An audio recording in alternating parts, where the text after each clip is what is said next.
Good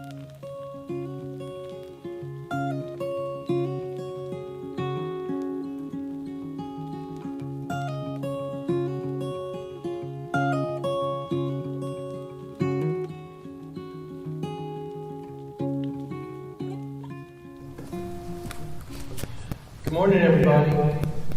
I am very excited about this program, this particular segment. Well, all the segments have been great so far, and I'm looking forward to the ones after lunch as well. But this one is titled, Where Can I Find Help? Initiatives for Private Landowners. I'm being a private landowner myself. I'm going to be up here taking notes as well. I'm looking forward to hearing about it. And I'm wondering how many private landowners or private land managers are out there in the crowd. Would you guys mind holding your hand up like me if you are? This helps our panel. Okay, there's quite a few. And for those of you who aren't, if you're some of the agency folks that are here, how many of you work with private landowners? Maybe. Good. So really like most of the room, right? Great. So we have a great panel for you today to talk about this very important topic. I'm going to introduce them very briefly, and then what I'm going to ask is each one of you, we'll just start with you, to just introduce yourself more fully, and then take about 5 or 6 minutes and just talk about the different initiatives that you have and that you're working on, and then that's going to leave plenty of time for questions. And for you, those of you in the audience, as they're talking, be thinking about these questions that you might have, because now's the time to ask them. I know we're really spread out here, but the acoustics from the crowd seem to be pretty good, and I think we'll be able to field your questions. So, starting here closest to me is Michael Sampson. He's with USDA. Then R.T. Lumpkin is with the Georgia Forestry Commission. And then finally we have Jess McGuire, who's with Quail Forever. Susan French, unfortunately, couldn't be with us today. She lives in Florida, so for obvious reasons, she wasn't able to make it up here. So with that, Michael, I'll just turn it over to you. If you just want to get things started. Well, hello, everyone. Happy to be a part of this panel and just pleased to be able to talk to you about NRCS, the Natural Resource Conservation Service, and our mission. So for a lot of you, private landowners and partners that I see throughout the room, you all have been associated with the agency. So our mission is to help people help the land. So if you ever work with the NRCS office, and we're located all across the state, so I definitely encourage you all to come and partner with us so that we can go about doing the good work of conservation. So who we are, we are a diverse work group. We have several resource professionals, me being a forester. We have biologists, wildlife biologists. We have grazing land expertise. So we do the whole conservation gamut provided service to private landowners and partnering with partners. So what can we do? Our goal is basically to help landowners accomplish their goals as far as, developing a conservation plan. And how can we do it? NRCS is an agency that provides both technical assistance as well as financial assistance. And a lot of people like the finance part of it, and we get that, and we like to partner with those folks. So how can you get involved? One, you kind of find a local NRCS office and just get involved. So as I mentioned, all of our programs are voluntary. If you're one of the lucky participants to get funded, there are some standards that like if you're implementing prescribed burning, there are some standards that we go by to make sure that practice has been implemented correctly. So you don't have to take the money, but we encourage you to take the money. So it's just a great opportunity for both people. So just like the first steps of assisting is the planning piece. That's what we do as an agency.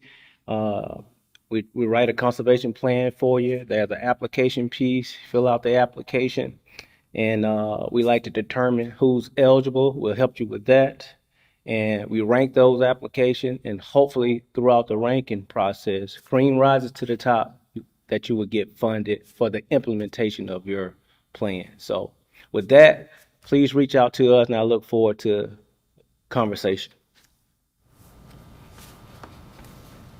Thank you very much, Michael. My name is Archie Lumpkin. Like Scott said, I work for the Georgia Forestry Commission.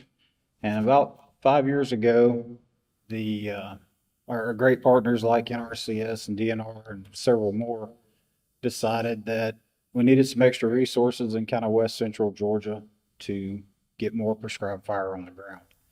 And that's kind of how my position got started. It is to add to the great work that our rangers and foresters do in the local area. And our focus has been listening to the private landowners in the area and finding out what they need and developing those resources. So in west central Georgia, kind of centered around Fort Benning, there's 7 counties right there that we focus on, working with our partners to obtain cost share money to provide resources like prescribed burn trailers that landowners can rent and go use on their property, host learning burns. We developed another program because learning burns are kind of hard to get to. We just kind of threw a date at a calendar and we hoped the weather was good. We developed another program we called Lift, and that's just a dedicated field trip so that landowners can come. They want to see young longleaf being burned. So we find a partner or a local landowner that is burning that, and we carry them to their property and let them see it and ask questions and talk to local people. Our main focus is just listening to private landowners and finding out what they need or what they're missing to actually get fire on the ground. We understand that prescribed fire is one of those tools in the toolbox to managing your forest, and without the conservation plans, the forest stewardship plans that the Forestry Commission writes for landowners, fire would never happen. So we focus on helping them get the management started and understand that prescribed fire will be a component of that when necessary in the future. Good, thanks. And I'm Jess McGuire. I'm the Working Lands Wildlife Bobwhite Framework Coordinator for Quail Forever. We're kind of new here in Georgia. I guess we've had biologists on the ground for about 3 years now, but we're really here to help provide lift to all of the organizations that are already doing good work. We work very closely with the Georgia Department of Natural Resources and the Bobwhite Quail Initiative. That is who some of our funding is through, and it's also through NRCS. So we've been hired, like I said, to provide that lift. There's so much work out there, and we are very grateful to have it. But, you know, as with conservation, we need a lot more people on the ground doing good work. So we're there to kind of help our partners implement a lot of these programs. We've been helping with the planning, and also we now will help with some of the implementation of those programs through our habitat team that actually will hit the ground running on next week. So it's very exciting. They'll be helping implement projects, a lot of EQIP projects and projects through the Georgia DNR's Bobwhite Quail Initiative. They'll be burning, doing a lot of different habitat on the ground. We've got a tractor graciously donated to us by John Deere. And we've also have another really great donors that are helping us get good work on the ground. A lot of what I do is work with National NRCS to help facilitate getting more people, more boots on the ground. QF is the second largest employer next to the Fish and Wildlife Service in terms of biologists. So I'm happy to see students out in the audience. While you're here, definitely, pick our brains about opportunities out there. If you're here, a lot of. Sorry, Eric. If you're here at this meeting, so you've already taken a very important first step in your career, and now use this time to network with us and help us continue the good work that we already have going. And we were kind of joking up in the back about what we were going to talk about. And when we implement these programs out on the landscape, you might call Quail Forever, but you might get all three of us out there with you. It's nice that in Georgia we have great partnerships. We try to spread out the workload. So it's a great community working together, and really proud to be working in Georgia. And so reach out to us. And I think we all went through this really quickly, but give John a little reprieve for going over. So no pressure on John. Questions, I guess, now. Okay, thank you. Michael, RT, yes, thank you very much for the overview. There's plenty of time for questions. I hope you have a few. I'm going to step up this way. The room is pretty spread out, so if you do have a question, just stand up and I'll try to recognize you. And because the panelists have an echo, if there's one, I'll try to repeat the question. So, are there any questions? Then they did a great job. No, you're just getting up to the. You did. Go ahead. Hypothetical situation. I think a lot of people in this room are already landowners. If you're a first-time property owner, it is really overwhelming with how many programs are available. It's wonderful how many programs are available. As a first-time landowner, it's intimidating. So, from your perspective, what would be a good first step for a private landowner? So hypothetically, say I had money to actually own land, I don't, but let's just say I did. Who do I contact first? Is it NRCS? Is it Quail Forever? Is it DNR? Is it GFC? What do you guys think? That's a great question. You repeat the question for the. Yeah. The question in a nutshell is best first step for a first-time landowner, given the overwhelming amount of resources that are out there. So, what are your responses? I'll kind of start with that. The first step as a landowner isn't who you go to, is what you want to accomplish. That can kind of narrow down and target, develop a plan. Who writes that plan? You know, if you want to grow bobwhite quail, you know, obviously Jess may be the right person for you.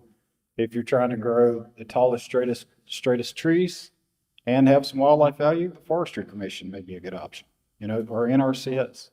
So I always kick that back to the landowner and work with them directly to find out what their 5, 10, 15, 20-year objective is, and then try to guide them in that direction. So almost all these agencies can help you in that direction, but it really is kind of targeted towards what you want to accomplish and what your main priorities are or secondary objectives are. Maybe multiple agencies.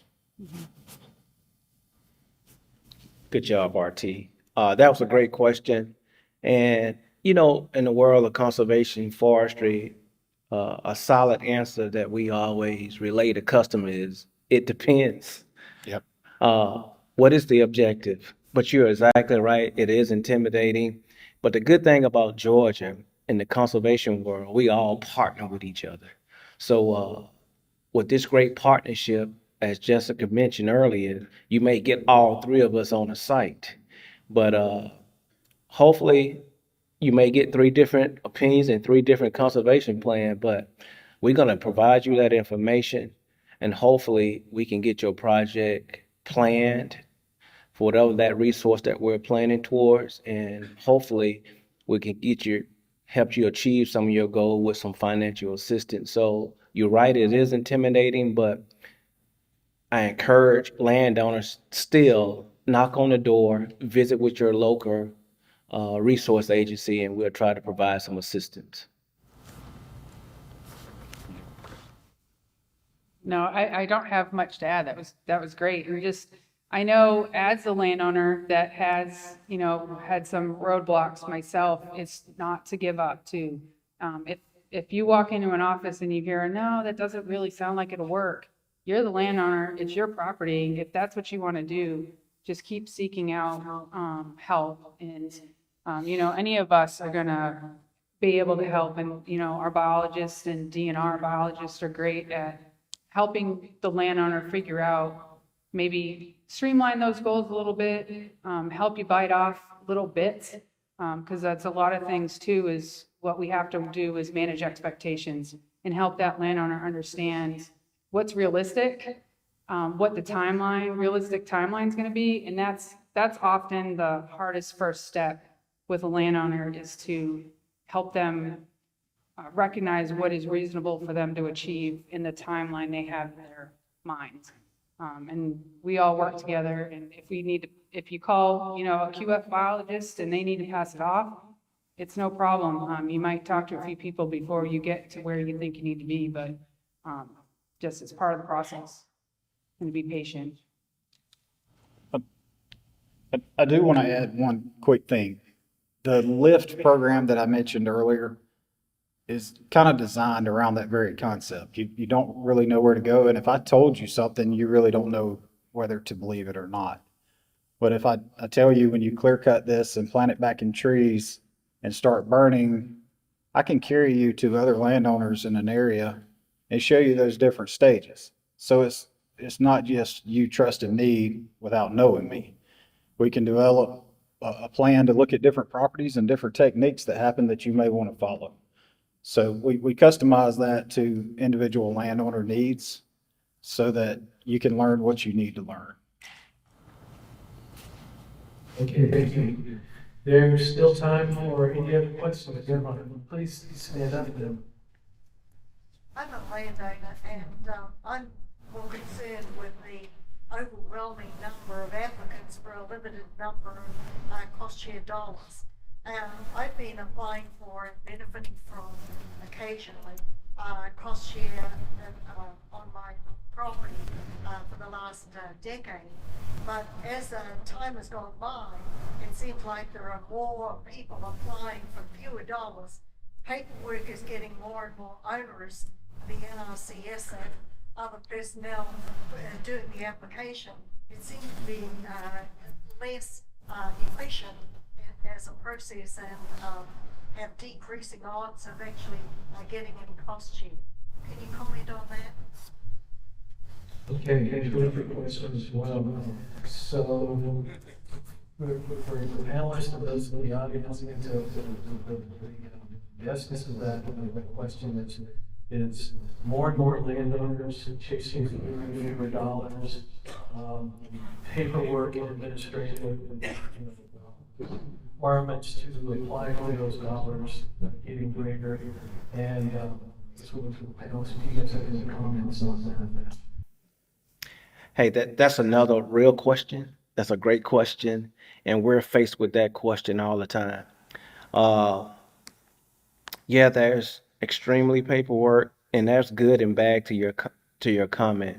Uh, I hope that it didn't take 10 years before you to receive any financial assistance. If so, we need to work with you to try to help you do something to help you achieve your goal with financial incentives. But I guess the other good part of that is awareness. People know about us. It's somewhat a good problem to have, but that paperwork it definitely is a hurdle for a lot of landowners, and we're trying to streamline some of those processes. But when we're trying to provide financial incentives for landowners, sometimes that there will be paperwork, and I don't know how we're going to overcome that hurdle, but I encourage you not to stop coming to those local offices, because sometimes it's just work of the draw. You must be in a high demand work county, and some folks, they just first time applicant, they get funded immediately, and others taking 2 or 3 years. But that's something that we would definitely make note of, and try to provide some assistance to try to streamline the process, and also provide some additional assistance. Comment on local work groups. Okay. Do you want? Go ahead. So NRCS, quite honestly, has the biggest pocketbook for cost share dollars in the state of Georgia, but there are other programs out there. The Georgia Sentinel Landscape Pilot Project covers a large swath of southeast Georgia. I run a West Central Georgia initiative that covers 7 counties. I hope to expand it to 11 this coming year if we can get additional funding.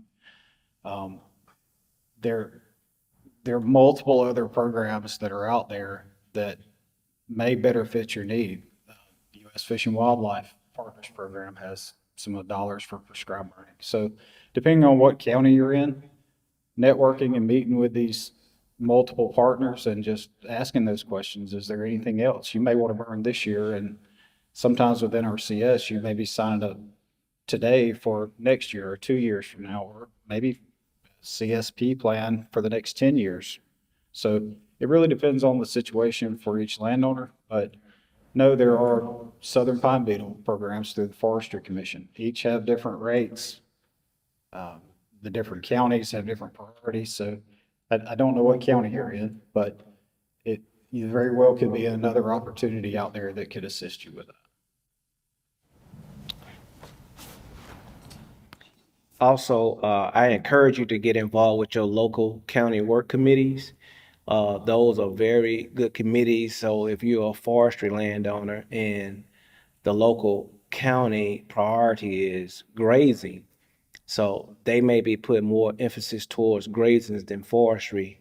So we need, in order to receive a meal, you have to come to the table. So we encourage you to come to the table, voice your opinion about the resource that's your priority, and that will provide that local committee to prioritize your interests. Now, another thing, when it comes to NRCS funding from our national offices, there are some things that we must do, such as, and I mentioned grazing earlier, 60% of our funds throughout the state will go towards grazing. A lot of us are forestry landowners or work in this forestry industry. Only 10% of those funds have gone to forestry. So we receive $45 million, in our general equip, only 4.5 or so million to go towards forestry. So that's not a whole lot of money to fund a lot of those forestry applications. So there are some things that we're trying to do from a national level to try to up the ante on some of those specific resources. Thank you for that question. Thank you, panelists, and thank you, audience, for the questions. That's about it for us time-wise for this segment.